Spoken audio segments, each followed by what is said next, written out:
Habari za usiku mtazamaji wa Star TV, ikiwa leo ni Ijumaa nyingine tena tarehe 23 ya mwezi wa 5 mwaka 2025. Karibu katika taarifa yetu ya habari usiku huu wa leo. Na miongoni mwa habari tulizonazo usiku huu wa leo ni pamoja na polisi mkoani Mara wawashikilia watu 4 kwa tuhuma za kuhusika na mauaji na usafirishaji wa dawa za kulevya. Kwa haya na mengine mengi, na kusiungane nami hadi tamati.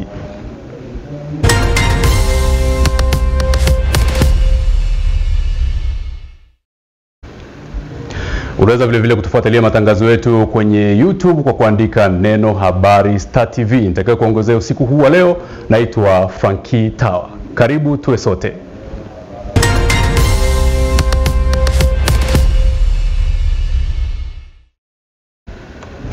Moja kwa moja tuanze na habari za kitaifa, na taarifa yetu ya habari ianzie huko Dodoma.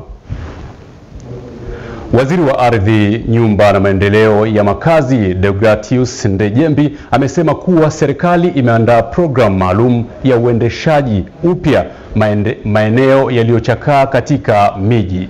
Toa Kivale anatuhabarisha taarifa hii.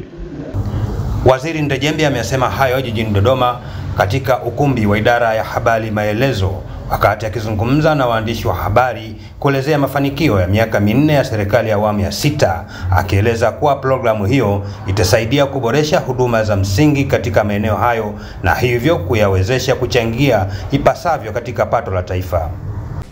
Programu hii itasaidia kuboresha huduma za kimsingi katika maeneo hayo na hivyo kuyawezesha kuchangia ipasavyo katika pato la taifa.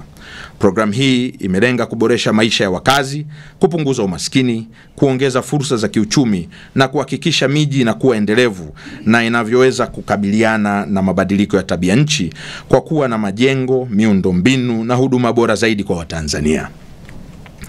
Katika programu hii jumla ya maeneo 111 yenye ukubwa wa hekta 24,309 yameainishwa katika mikoa 24 kwa ajili ya kupangwa na kuendelezwa upya ili kuwa na tija kiuchumi na kijamii. Aidha, Ndejembi ameelezea azma ya wizara katika kufanya mageuzi na kuongeza ufanisi mkubwa katika utoaji wa huduma za ardhi kwa wananchi. Hatua zinazoendelea kuchukuliwa ni pamoja na usambazaji wa mfumo unganishi wa kielektroniki wa huduma za ardhi, yani e-ardhi. Mfumo huo umewezesha wananchi kupata huduma za ardhi kwa wakati, kupunguza gharama na urasimu. Mfumo huu umeanza kutumika katika mikoa ya Arusha, Dodoma, Mbeya, Mwanza na Tanga.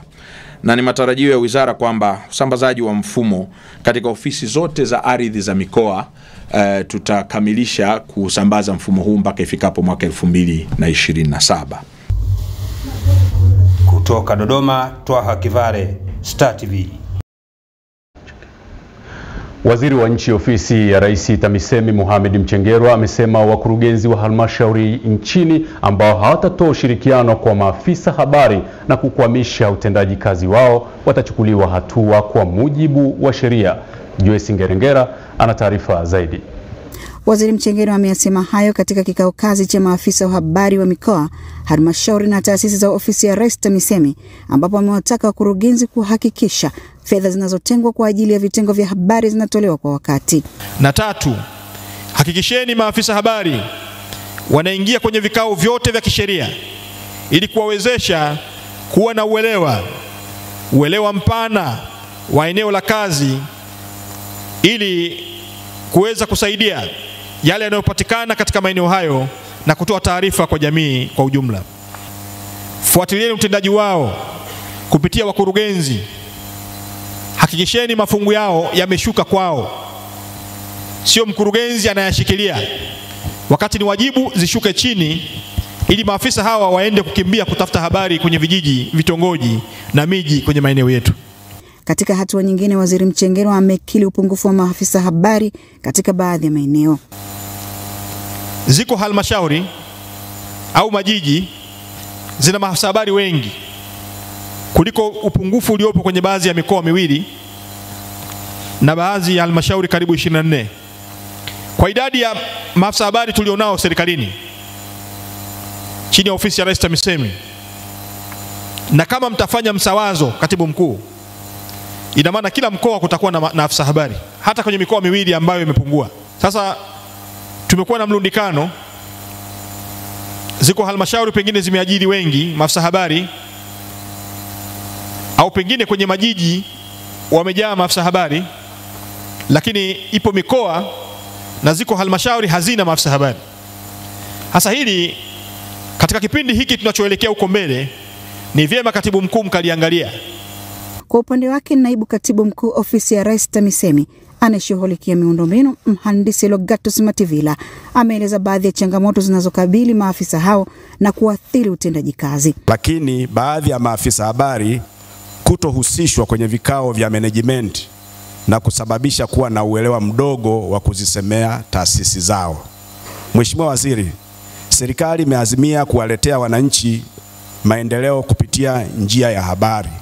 Hivyo basi, maafisa habari kama kioo cha taasisi husika, kuna sababu za msingi za kuwa na mikakati ya utoaji habari kwa ajili ya mikoa, halmashauri na taasisi zetu, swala ambalo haliepukiki, na pia ili kubaini maelekezo mapya na falsafa za maelekezo hayo ni kuainisha namna bora ya kuhabarisha umma. Kutoka jijini Dodoma, Joyce Ngerangera, Star TV. Asante sana Joyce Ngerangera kutoka mkoani Dodoma. Na sasa tuelekee huko Zanzibar. Dola milioni 160 za Marekani zinatarajiwa kuanza ujenzi wa hospitali kubwa ya rufaa eneo la Binguni, wilaya ya Kati, mkoa wa Kusini Unguja, ambapo ndani yake kutakuwa na kituo cha kufundishia madaktari. Taarifa yake Abdalla Pandu inafafanua zaidi. Ni wakati wa kikao cha pamoja baina ya waziri wa nchi ofisi ya Rais Fedha na Mipango Dr. Saada Mkuya Salum na balozi wa Korea nchini Tanzania An Enju, wakijadili hatua za mashirikiano ya uendelezaji wa miradi mbalimbali visiwani Zanzibar. Lakini kwa upande wa Binguni, wao watashughulika na financing kwa maana ya fedha, mkopo huu kama tulivyoelezea dola milioni 160, na pamoja na miundombinu yake ya pale, lakini vile vile Binguni itakuwa ni hospitali ambayo itakuwa na kituo cha kufundishia madaktari katika maeneo mengine. Kwa hivyo watasimamia hivyo. Lakini kwenye uendeshaji bado hatujakubaliana kwamba wao ndio watakuwa wanaendesha, lakini sasa hivi makubaliano yetu ni kuwa wao watatusaidia kwenye mkopo katika ujenzi wa hospitali ya Binguni na taratibu zote zimekamilika. Aidha, waziri Dr. Saada Mkuya Salum amesema licha ya mradi wa hospitali, pia wameelezea miradi ya kilimo ya umwagiliaji maji ambacho kimefanikiwa kwa kiasi kikubwa kwa upande wa Zanzibar. Kwa sasa mradi utakuwa umekamilika, lakini tayari tumeanza kuona manufaa yake katika baadhi ya maeneo. Tumeona sasa wakulima wameanza kuzalisha mpunga, na kabla ya huu mradi walikuwa wanazalisha kwa ajili ya kutegemea maji ya mvua na maji mengineyo, walikuwa kuzalisha hekta moja kwa tani 5. Lakini sasa hivi kuna baadhi ya maeneo tayari mpunga umeanza kuzalishwa kwa hekta moja kwa tani 11, na tunatarajia kwamba Wizara ya Kilimo kutokana na mpango kazi wao kwamba tutakwenda katika uzalishaji hadi hekta 18-19. An Enju ni balozi wa Korea nchini Tanzania. Anasema huu ni mwendelezo wa Korea kusaidia nchi za Afrika. We have discussed the various projects that were agreed at the Korea Africa Summit last year, and the Honorable Minister also visited Korea. Hata hivyo, katika kikao hicho walijadili miradi mbalimbali inayotekelezwa na nchi hiyo, ikiwemo miradi ya elimu, ujenzi wa bandari ya Wete Pemba sambamba na barabara za Unguja na Pemba. Abdalla Pandu, Star TV, Zanzibar. Asante sana Abdalla Pandu kutoka Zanzibar. Jeshi la polisi mkoa wa Mara linawashikilia watu 4 kwa tuhuma za kuhusika na mauaji ya usafirishaji wa madawa ya kulevya, magunia 4 ya bangi kutoka wilaya ya Tarime kwenda Arusha. Habari zaidi na Sadiki Hunga. Ambapo mtuhumiwa Macherege Wambura alimshambulia Jeni Baragwa Nyamosega kwa kumchoma na kitu chenye ncha kali ambacho kimsingi ni kisu maeneo mbalimbali ya mwili wake na kusababisha kumwaga damu nyingi, hali iliyopelekea kifo chake.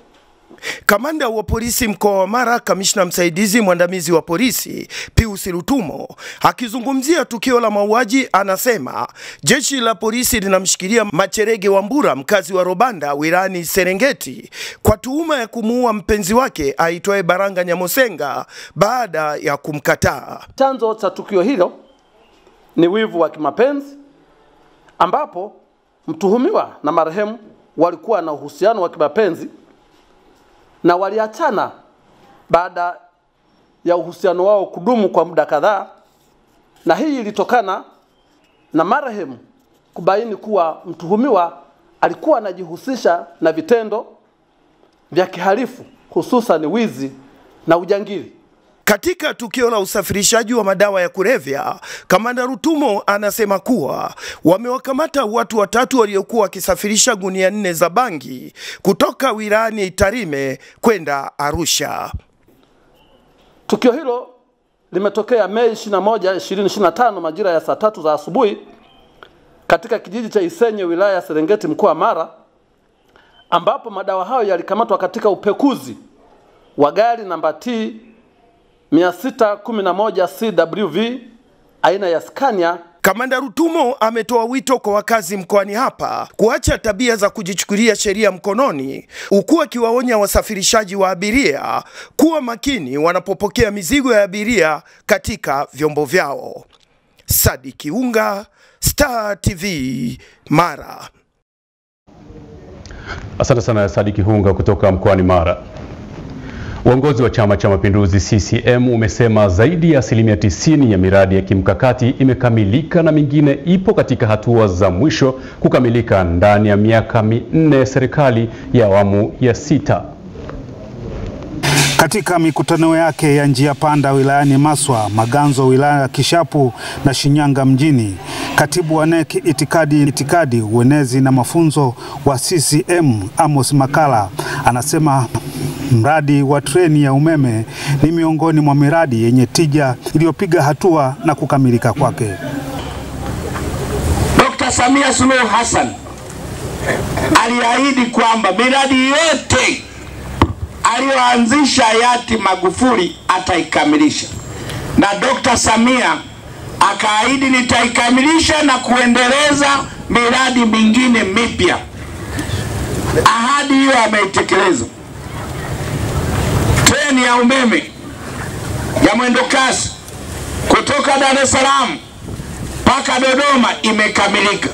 Makala anasema kazi ya kuwaletea wananchi sio kazi ya chama kingine zaidi ya CCM. Niwahakikishie ni CCM pekee ndio ina wajibu na dhamana ya kutatua kero za wananchi. Ni CCM pekee ndicho chama imara chenye uwezo wa kushirikiana na wananchi kuelekea maendeleo. Mbunge wa jimbo la Maswa Magharibi Mashimba Ndaki na yule wa Kishapu Boniface Butondo wanaanika wazi kile kilichofanywa na CCM. Huyu mama hana mchezo kwenye mambo ya maendeleo. Nukta na penyewe tunalima mpunga pale. Tuendelee kulima mpunga wetu wakati wote, na tukilima tusifikirie mambo ya kusema tutakosa mavuno. Ni hapa Maganzo tumejenga shule ya msingi ambayo ni zaidi ya milioni 600, imeshakamilika. Iko hapa, ipo haipo? Ipo. Nataka niwaambieni hapa Maganzo tumejenga kituo kingine cha watoto wale wenye uhitaji maalum zaidi ya milioni 220. Shinyanga unakuwa ni mkoa wa 25 kwa CPA. Amos Gabriel Makala, katibu wa NEC itikadi, uenezi na mafunzo, kutembelea kwa lengo mahususi la kufanya ukaguzi na utekelezaji wa ilani ya CCM. Abdallah Tilata, Star TV, Shinyanga. Asante sana Abdallah Tilata kwa taarifa hiyo kutoka mkoani Simiyu. Kada wa chama cha ADC Mutamwega Mgaiwa amechukua fomu ya kuomba kuteuliwa kuwa mgombea wa urais wa Jamhuri ya Muungano wa Tanzania kupitia chama hicho, akiahidi kulinda amani ya muungano na kuwaletea maendeleo wa Tanzania. Tupate taarifa kamili na Athman Mihula. Akizungumza mara baada ya kukabidhiwa fomu hiyo ya kuomba kuteuliwa kuwa mgombea wa urais wa Jamhuri ya Muungano wa Tanzania katika ofisi za makao makuu ya chama cha ADC iliyopo mkoani Dar es Salaam, Mutamwega Mgaiwa amesema uwepo wa uongozi bora na mipango ya chama chake mwaka huu anakwenda kuiongoza Tanzania ili wawaletee maendeleo wananchi. Na uhakika Tanzania itakuwa mpya, na ndo limekuwa lengo langu. Nimeingia ubunge nikiwa kijana mdogo sana, miaka 20 kitu. Nimepigania nchi yangu. Sasa ninaona nafasi iliyobaki ambayo nimeibakiza ni nafasi ya urais, ambayo naulilia sana niweze kuongoza Watanzania wenzangu kwa nia njema, kwa kudumisha amani, muungano na maendeleo yaliyotukuka. Ni nchi yenye neema ambayo haijawahi kuwepo Afrika. Mgaiwa amesema ameamua kuomba ridhaa ya kuteuliwa kugombea urais wa Jamhuri ya Muungano wa Tanzania kupitia chama cha ADC kutokana na sera na malengo yake ambayo yanakwenda kuwakomboa wa Tanzania. Nilikuwa na vyama 6 ambavyo vyote walinihitaji, lakini kulingana na hali ya risi ya sasa na chama ambacho kwa kweli kinaendana na wakati, nikaona chama hiki cha ADC ni chama kitulivu, kinajali muungano, kinakwenda na amani na pia kina malengo ya maendeleo. Kwa nikaona nichague chama hiki tuendane nao. Makamu mwenyekiti wa chama cha ADC Tanzania Bara, Hassan Mvungi, amempongeza mtiania huyo na kuongeza kuwa anaamini hatua hiyo ya Mutamwega Mgaiwa kuchukua fomu ni safari ya matumaini, mabadiliko na maendeleo ya kweli kwa Watanzania. Chama cha ADC kitaendelea kusimama imara katika kuhakikisha demokrasia, haki na maendeleo vinapewa kipaumbele. Tunakutakia kila laheri katika hatua zinazofuata kuelekea kwenye mchakato wa ndani ya chama, kwa maana ya kwenda kwenye mkutano mkuu wa chama maalum kwa ajili ya uteuzi rasmi sasa wa chama katika swala zima la ugombea. Mutamwega Mgaiwa aliwahi kugombea urais wa Jamhuri ya Muungano wa Tanzania kwa awamu 2, ya kwanza ikiwa ni mwaka 2010 kupitia chama cha TLP na ya pili ni mwaka 2020 kupitia chama cha Sauti ya Umma, na akifanikiwa kuteuliwa kupitia chama chake mwaka huu itakuwa ni mara ya 3. Athman Mihula, Star TV, Dar es Salaam. Asante sana Athman Mihula kutoka Dar es Salaam. Miradi ya ujenzi wa vyuo viwili vya VETA kanda ya Ziwa katika wilaya za mkoa wa Mwanza inaendelea kutekelezwa na serikali kupitia utaratibu wa force account. Inatarajiwa kukamilika mapema mwezi Novemba mwaka huu na mafunzo kuanza kutolewa ifikapo mwezi Januari mwaka 2026. Vyuo hivyo ni sehemu ya vyuo 14 vinavyoendelea kujengwa katika kanda ya Ziwa kati ya vyuo 64 vya wilaya vinavyoendelea kujengwa wilaya mbalimbali hapa nchini. Akizungumza katika ziara siku 2 mkoani Mwanza, makamu mwenyekiti wa bodi ya VETA Bi Clotilde Ndezi amesema kuwa majengo hayo yanatakiwa kukamilika kwa kuzingatia ubora unakidhi viwango na ifikapo mwezi Novemba yaanze kutumika. Tumepita hasa kuangalia namna ambavyo kazi inaendelea ya ujenzi, kuangalia ubora na kuona time frame kama tunaendana na wakati ambao tungependa hiki chuo kiweze kuanza kazi. Na tumekuta kwamba awamu hii ya kwanza ya ujenzi ni majengo 9 ambayo tunaamini kwa mwaka huu yatakamilika ifikapo mwezi Novemba. Kwa hiyo mwakani masomo yale ya awamu ya kwanza yataanza. Taarifa ya utekelezaji wa mradi Magu iliyoandaliwa na mdhibiti mkuu wa shule wilaya Magu Bi Hilda Mushi inaeleza kuwa mradi huo umekadiriwa kutumia kiasi cha shilingi bilioni 1.68 ambapo hadi sasa umetengewa shilingi bilioni 1.48. Mpaka sasa mradi huo umefikia asilimia 58.5 ya utekelezaji. Jengo la utawala liko katika asilimia 55 sasa hivi utekelezaji wake. Na kiasi ambacho kimeshapokelewa kwa ajili ya hili jengo ni milioni 136.84. Jengo la madarasa, ofisi na tehama, utekelezaji wake mpaka sasa hivi uko kwa asilimia 65. Kwa upande wa mradi wa Misungwi ambao unakadiriwa kugharimu shilingi bilioni 3.5 tayari umefikia asilimia 72 ya utekelezaji wa awamu ya kwanza inayojumuisha majengo 9 ikiwemo jengo la utawala. Na awamu ya pili itahusisha ujenzi wa majengo 9 tena ambayo ni mabweni ya wanachuo, maktaba, bwalo la chakula, jiko, nyumba za walimu, watumishi, vyoo na bafu katika upande wa bweni, vyoo vya jumuiya na viwanja vya michezo. Kwa sasa maendeleo ya mradi yamefikia asilimia 72. Ucheleweshwaji wa vifaa unaotokana na ubovu wa miundombinu ya barabara umekuwa kikwazo katika maeneo ya mradi, jambo ambalo wakala barabara za vijijini na mijini TARURA imeanza kulifanyia kazi. Katika mwezi huu kazi zimefanyika kwa kiasi kidogo kutokana na ukosefu wa saruji, ubovu wa barabara katika kipindi hiki cha mvua na kuchelewa kwa vifaa vinavyonunuliwa kwa back purchase kutoka viwandani. Hii inasababisha kazi kuchelewa kukamilika katika muda uliotarajiwa kufanyika. Miradi yote ujenzi wa vyuo vya VETA nchini inatekelezwa kwa mujibu wa agizo la Mheshimiwa Rais wa Jamhuri ya Muungano wa Tanzania Daktari Samia Suluhu Hassan na kuhakikisha kila wilaya ya Tanzania bara inakuwa na chuo cha ufundi stadi. Aidha, utekelezaji wa miradi hiyo unasimamiwa na chuo cha ufundi Arusha kama mshauri elekezi. Na sasa ni zamu ya mkoani Tanga. Maafisa misitu kutoka wilaya 4 za mkoa wa Tanga wamepatiwa mafunzo maalum kuhusu matumizi ya teknolojia ya nukta majira yaani GPS kwa ajili ya kutambua maeneo yaliyoathiriwa na shughuli za kibinadamu kama ukataji wa misitu. Tuungane na Queen Yusuf kwa taarifa zaidi. Mafunzo hayo yamefanyika katika wilaya ya Pangani mkoani Tanga ambapo yamesimamiwa na shirika la World Vision Tanzania kupitia mradi wa Ardhi Tanga, ikiwa lengo ni kuwapa ujuzi wa namna ya kutumia majira nukta yani GPS kwa ajili ya kukusanya taarifa kwa maeneo ambayo yameathiriwa na shughuli za kibinadamu. Tukishirikiana na wenzetu wa Wizara ya Maliasili na Utalii kwa ajili ya kuwajengea uwezo namna ya utumiaji wa kifaa cha majira nukta katika kukusanya taarifa za maeneo ambayo yameharibiwa kutokana na shughuli za kibinadamu, misitu iliyokatwa kutokana na shughuli za kibinadamu, lakini na maeneo ambayo yameharibiwa. Matumizi ya teknolojia hiyo yanatajwa kuwa msaada mkubwa katika kurahisisha upatikanaji wa taarifa kwa wakati kwa kupitia mradi wa Ardhi Tanga ambao unalenga kuhamasisha utunzaji wa mazingira na matumizi ya nishati safi ya kupikia. Hii teknolojia ya GPS kwa ukusanyaji wa data inasaidia kwa sababu inawezesha kukusanya taarifa au data kwa wakati halisi. Kwa wakati halisi, yani kwa kizungu tunasema real time.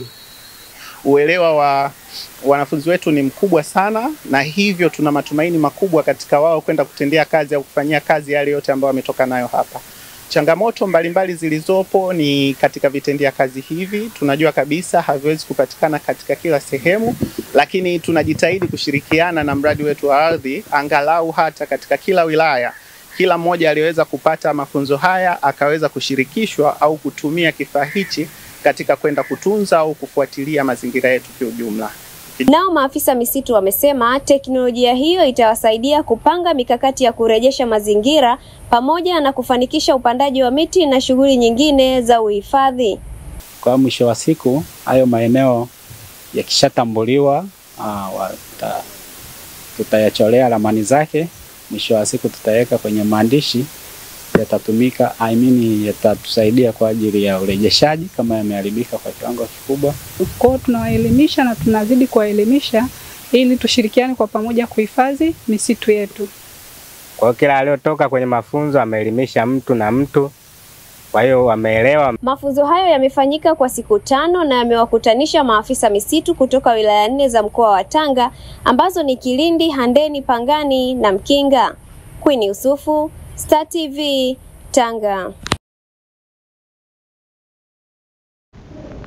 Tuendelee kutunza mazingira yetu na yenyewe pia yatutunze. Asante sana Queen Yusuf kutoka mkoani Tanga.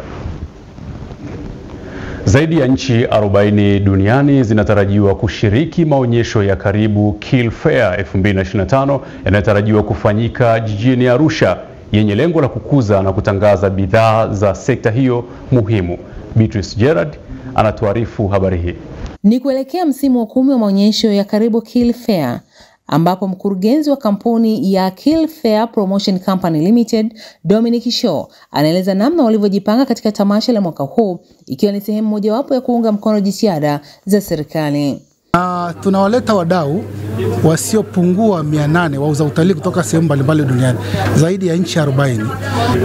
Na lengo ni kuwaleta watu wote kuja kujifunza kuhusu utalii na kuja kujionea Tanzania ili waweze kuleta watalii kwa wingi.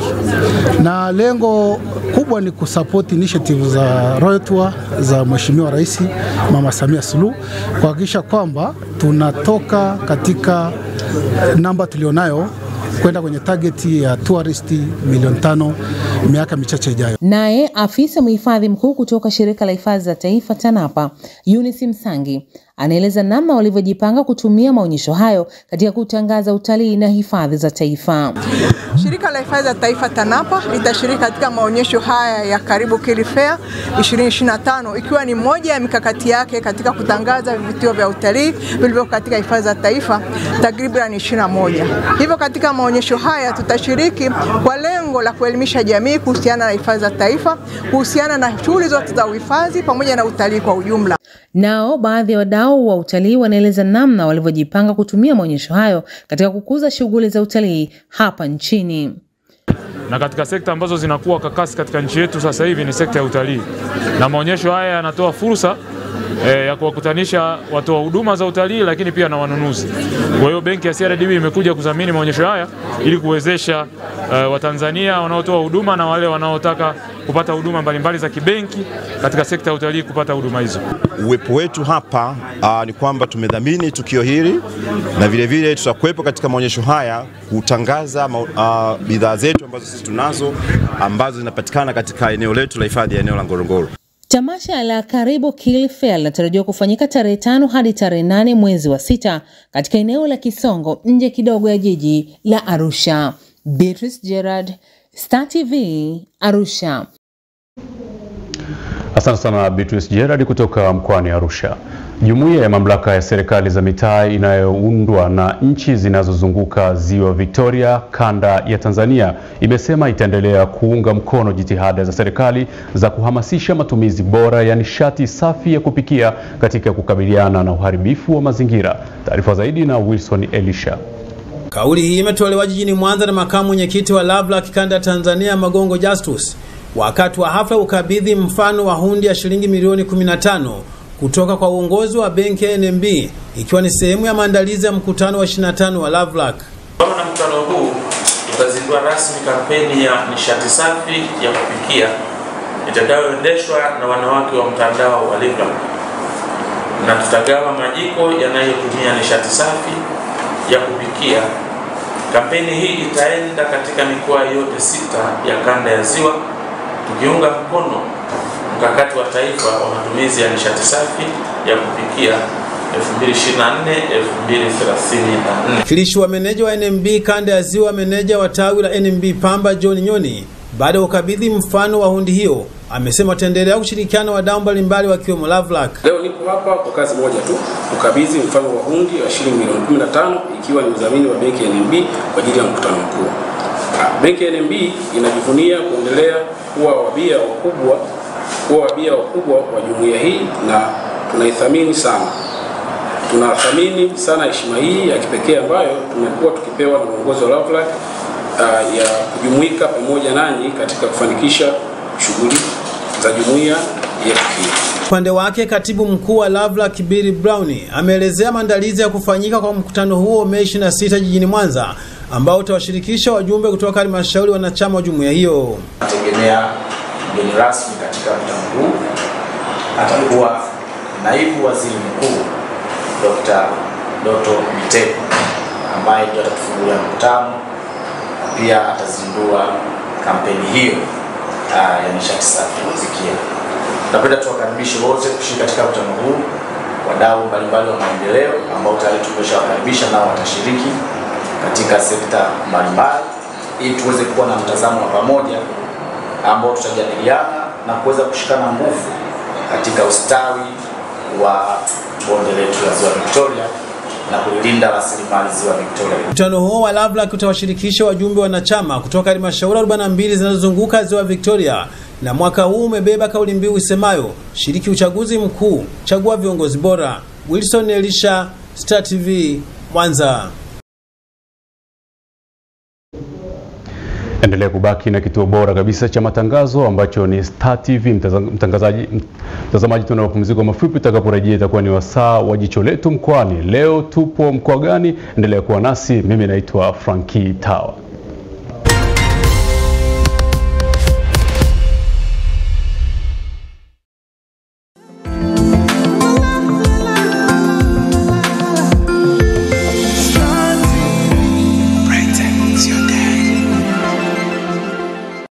Mashindano makubwa kuvuka mipaka ya mabara yanayojenga historia ya kuleta pamoja vilabu vikubwa duniani. Ni vilabu 32 ndani ya siku 30, mchezo mmoja wenye ladha tofauti za kila bara. Nani kuleta taswira mpya ya soka ulimwenguni? Nani kutengeneza ufalme mpya wa soka la vilabu? Na nani kufunga ukurasa wa enzi zake za soka kihistoria? Ni kombe la dunia la vilabu ndani ya Star Times kuanzia Juni 15, 2025. Nimefanikiwa kupata kazi kwa muda baada ya kutumia platform ya Nafasi. At first nilidhani ningeweza kuona listi za kazi na kuweza kuapply mwenyewe kwenye app, lakini nikaelewa kuwa app yenyewe ina apply kwa niaba yangu. Nikaweza kupata taarifa za interview na kujua nimechaguliwa kufanya interview zipi kwenye app. Kupitia Room Your God, rahisisha zoezi zima kuwa rahisi tofauti na mwanzo.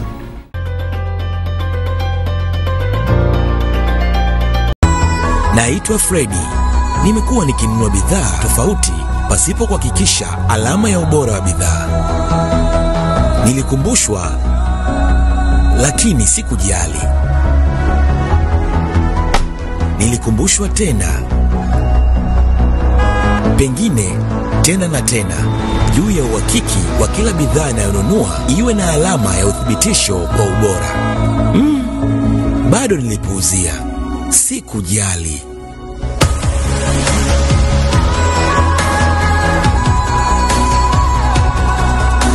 Sasa madhara ni makubwa kwa kutumia bidhaa ambazo hazijathibitishwa ubora wake.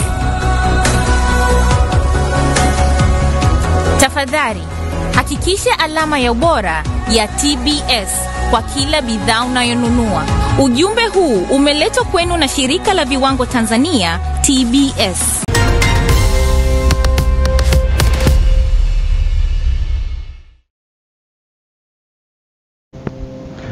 Baada ya mapumziko mafupi, karibu sasa ni wasaa wa jicho letu mkoani.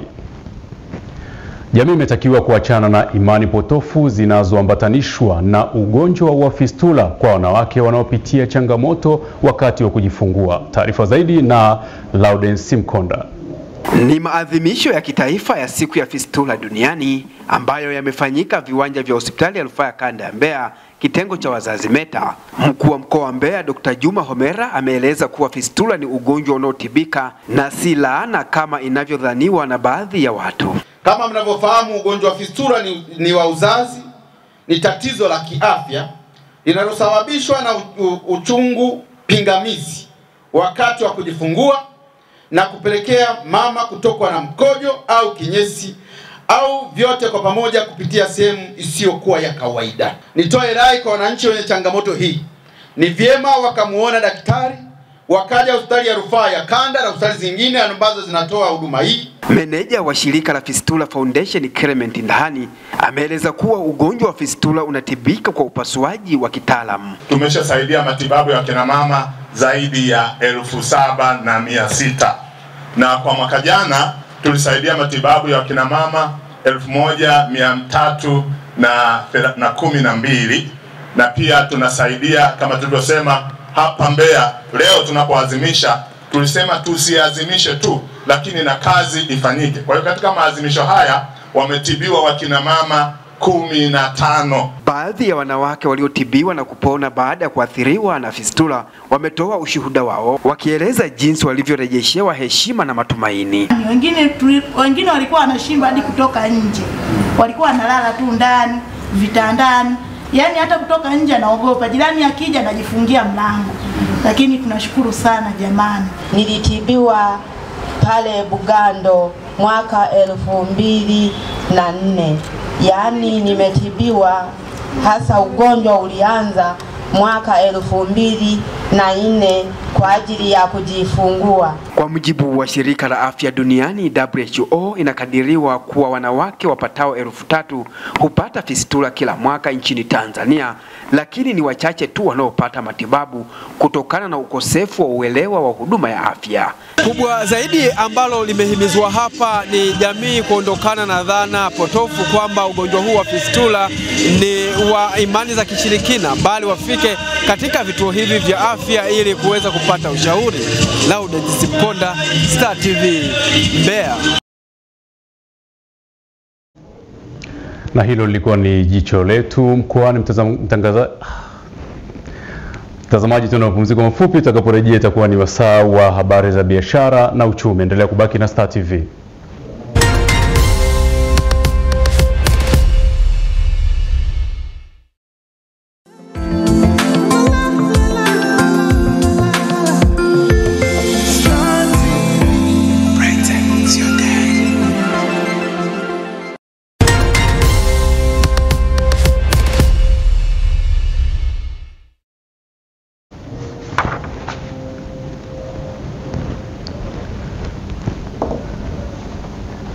Na sasa ni habari za biashara na uchumi. Halmashauri ya Manispaa ya Moshi imeendelea kutekeleza jukumu la kuwawezesha wananchi kiuchumi kwa kutoa mikopo isiyo na riba yenye jumla ya kiasi cha shilingi bilioni 1 kwa vikundi vya wanawake, vijana na watu wenye ulemavu. Taarifa zaidi na Rodrick Mushi. Hii ni hatua madhubuti ya kuhakikisha vikundi hivi vinakuwa na mtaji ya kuendeleza biashara na miradi yao, hivyo kuchochea maendeleo ya kiuchumi na ustawi wa jamii kwa ujumla. Mkuu wa mkoa wa Kilimanjaro Nurdin Babu akikabidhi mikopo hiyo amesisitiza juu ya mikopo hiyo kutumika kwa malengo pamoja na kurejeshwa kwa wakati. Ndugu zangu, fedha hizi ambazo Mheshimiwa Daktari Samia Suluhu Hassan anawapa nyie, ili sasa mtumie fedha hizo vizuri za mkopo ili mtoke hapo mlipo mwende juu zaidi. DC amesema hapa kwamba jumla ya toto ni bilioni 4. Hasa kwa mwaka wa fedha 2024 2025 mmepata fedha hizo. Miaka ya nyuma nyinyi mlikuwa mnajua wakipewa fedha vikundi havirudishi. Vinaenda kufanya mambo mengine mpaka tuwakamate, tuwasake, tuwafanye nini. Mimi niendelee kuwaomba na kuwasisitiza tukafanye yale tulosema tunataka kufanya. Faraja yetu na furaha yetu ni kuwapa nyie mikopo ambayo haina riba, lakini tunatamani tuwaone mnatoka hatua moja kwenda hatua nyingine. Hiyo ndio lengo letu kubwa. Aidha, katika utekelezaji huu halmashauri pia imekabidhi vyombo vya usafiri kwa baadhi ya vikundi, ikiwa ni sehemu ya mikopo hiyo, ambapo jumla ya bajaji 12, pikipiki 4 zenye thamani ya zaidi ya shilingi milioni 137 zimekabidhiwa kwa wanufaika ili kuwawezesha katika shughuli zao za kiuchumi. Naomba nitumie fursa hii kumshukuru Mheshimiwa Rais wa Jamhuri ya Muungano wa Tanzania, Mheshimiwa Daktari Samia Suluhu Hassan, kwa kuwa tangu aingie madarakani mwaka 2021 hadi sasa manispaa imeweza kukopesha vikundi 651. Mheshimiwa mgeni rasmi, jumla ya Tanzania shilingi bilioni 4,757,332,690 kwa vikundi vya wanawake 442 na vijana 169 na watu wenye ulemavu 40 zimetolewa ndani ya manispaa ya Moshi, ukijumlisha na vikundi hivi ambavyo utakwenda kuvitoa siku ya leo.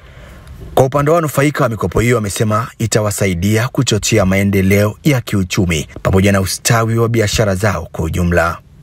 Tuliomba shilingi milioni 52,500,000, tuko 5, kila mmoja anapata bajaji.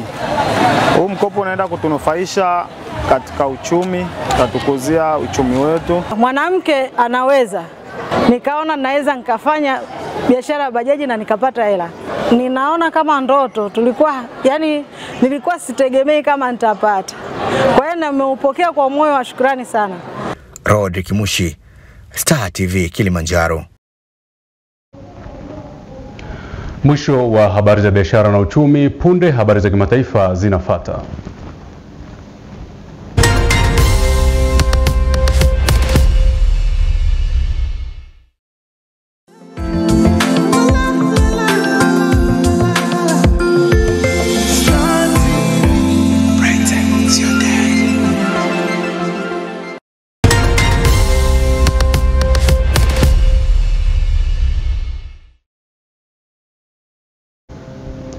Wajumbe wa Irani na Marekani wako mjini Roma, Italia kwa awamu ya 5 ya mazungumzo yasiyo ya moja kwa moja kuhusu mpango wa nyuklia wa Tehran. Charles Machugu na undani wa habari hii. Licha ya mara kadhaa juhudi za mazungumzo haya kutokuzaa matunda, utawala wa Trump umesema mazungumzo yanakwenda vizuri. Lakini waziri wa mambo ya nje wa Iran, Abbas Araghchi, amesema tofauti za kimsingi bado zipo na hakuna mpango utakaowezekana iwapo Washington inataka kuizuia Tehran kurutubisha madini ya uranium. Mazungumzo hayo yanaonyesha hatua iliyopigwa katika mahusiano kati ya mataifa hayo mawili juu ya suala hilo. Maafisa wanaoshiriki kwenye mazungumzo hayo hivi sasa wanalenga kutazama mambo muhimu zaidi ya mpango huo wa Iran, ambayo huenda yakatoa mwanga kuhusu ikiwa mazungumzo hayo yatafanikisha kupatikana makubaliano ama la. Mazungumzo kama haya yanafuatia duru nyingine kadhaa zilizofanyika kule Muscat. Tukiangazia habari nyingine, Waziri Mkuu wa Israel Benjamin Netanyahu ameagiza kuimarishwa kwa usalama katika mabalozi yote ya Israel kote ulimwenguni baada ya wafanyakazi wawili wa ubalozi wa Israel mjini Washington DC kuuawa kwa kupigwa risasi nje ya tukio kwenye jumba la makumbusho ya Kiyahudi katika mji mkuu wa Marekani. Mtuhumiwa pekee wa mauaji wa wafanyakazi wawili wa ubalozi wa Israel mjini Washington, Elias Rodriguez, tayari amefunguliwa mashtaka katika mahakama ya shirikisho kwa makosa mawili ya mauaji. Rodriguez, mzaliwa wa Chicago, anatuhumiwa kwa kuwafiatulia risasi watu walipokuwa wakiondoka kwenye hafla iliyowakutanisha wataalam chipukizi na wanadiplomasia iliyoandaliwa na kundi la Wayahudi linalopambana na chuki dhidi yao. Waliouawa kwenye tukio hilo la Jumatano usiku ni Yaron Lischinski pamoja na Sarah Lynn Migrim ambao walikuwa mbioni kufunga ndoa. Baraza la Seneti la Jamhuri ya Kidemokrasia ya Kongo limepiga kura ya kumwondolea kinga ya kutoshtakiwa rais wa zamani Jose Kabila Kabange anayeshutumiwa na mahakama ya kijeshi kushirikiana na kundi la waasi la M23 ambalo limedhibiti maeneo kadhaa mashariki mwa nchi hiyo. Matokeo ya kura zilizopigwa na maseneta wa Kongo zimeonyesha kwa wingi wa kura 88 waliunga mkono. Maseneta 3 hawakupiga kura na maseneta 5 pekee wamepinga hatua hiyo ya kuvuliwa kinga kutokushtakiwa na hivyo kutoa nafasi kwa mahakama ya kijeshi kuanzisha kesi dhidi yake. Uamuzi wa maseneta wa kumvua kinga ya kutokushtakiwa umezua hisia nyingi kwa wadau wa kisiasa nchini humo. Baadhi wanakaribisha hatua ya baraza la Senate, lakini wengine wanaona kuwa hatua hiyo imeharakishwa na inaweza kusababisha madhara katika siasa za DRC na kuzidisha mgogoro wa kisiasa nchini humo. Endapo kesi ikifunguliwa, Jose Kabila Kabange anakuwa mkuu wa kwanza wa zamani wa nchi kushtakiwa kwa uhaini na uhalifu wa kivita pamoja na mashtaka yanayohusiana na hayo. Na sasa tuweke nukta kubwa katika habari hii. Utawala wa Trump umefuta haki ya chuo kikuu cha kibinafsi cha Harvard chenye hadhi kubwa zaidi kuwa mwenyeji wa wanafunzi wa kigeni na kuinyima taasisi hiyo ambayo serikali ya Marekani imeanzisha mashambulizi makubwa ikionekana kama njia muhimu ya ushawishi. Uthibitisho wa programu ya Student and Exchange Visitor wa chuo kikuu cha Harvard umebatilishwa mara moja. Mpango huo ndio mfumo msingi ambao wanafunzi wa kigeni wanaruhusiwa kusoma nchini Marekani. Katika msuguano wake na Harvard, serikali ya Marekani ilikuwa tayari imepunguza ufadhili wa zaidi ya dola bilioni 2 katika chuo kikuu hicho kilichoko karibu na Boston, kaskazini mashariki mwa Marekani. Tunao mapumziko mafupi, habari za michezo na burudani zinafuata.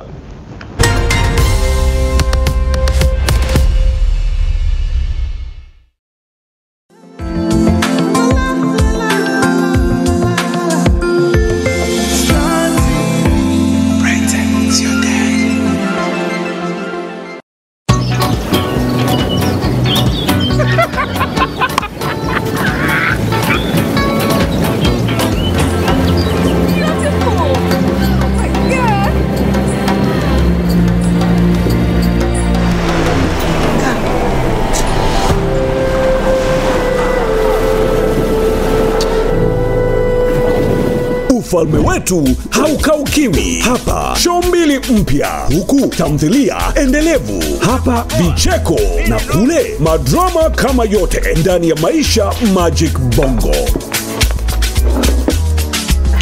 Dada, umekanyaga waya.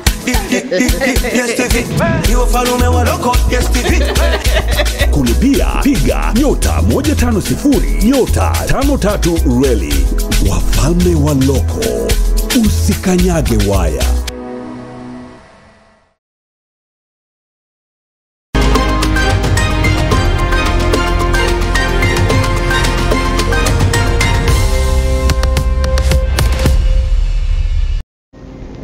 Karibu sasa katika habari za michezo na burudani.